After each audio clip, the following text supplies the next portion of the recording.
Hi Lindsay, so here are the changes you've requested. First of all, I have swapped the verticals there. They were full length, 2.1 metre. I've swapped them for ones that are approximately 1.5 metre. It'll save you a few quid. The only downside is that that's not future proofed if you did actually want to add shelves or something a bit later on, lower down. So let me know on that. Yes, these heights are all adjustable. At the moment the top shelf is set to 1950 as discussed, and you know, you move these in and out of these slots, and it's very easy to do. I've shown a 500 deep shelf there, and I've made this dress a 1450 hanging drop with a spare 50mm at the bottom.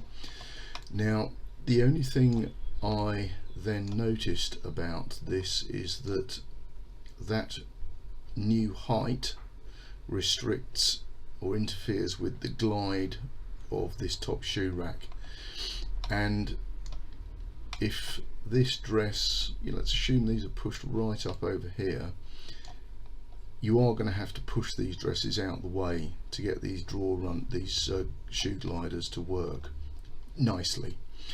So that's one configuration, but with the same component set and as a DIY project, I've suggested something slightly different.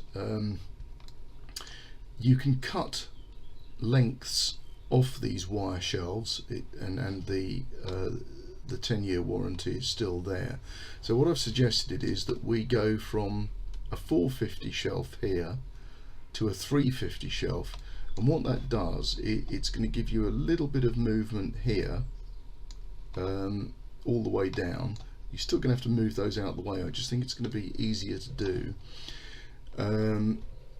And I've kept the 450 at the top, so you've still got that sort of platform, that L-shaped platform up there. If you want to do this, I'm going to have to send you an extra one of these. That's the only adaptation. So I would say keep your options open on whether you like that or not, and for what it's going to cost you, I think they're 10-15 quid, something like that. Let's account for an extra hang standard. That's about it. I think that's good to go. Right, let's move on to the office. I can't quite remember all the adaptations we've done here. So these two hang standards could be shorter if required. Say again, it saves you a few pennies, but it stops it sort of being future proofed. So it's up to you whether you want to do that. You've got your 600 hanging here, your 450 flat shelves here. These are all of the heights can be adjusted and played with.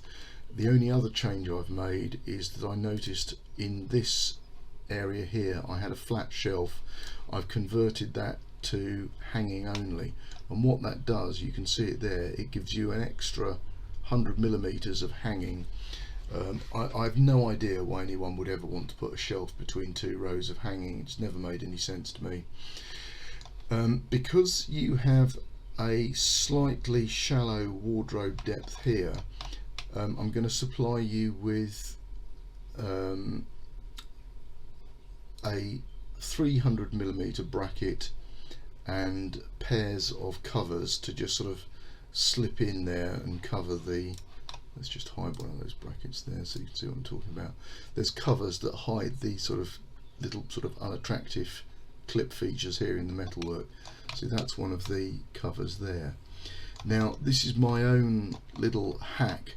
By putting a left cover and a right cover back to back,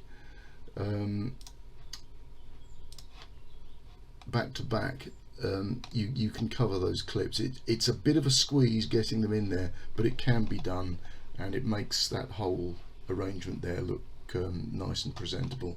Okay, so I'm going to give you prices for design only, installing yourself, and new drawings, and we'll take it from there. Bye bye.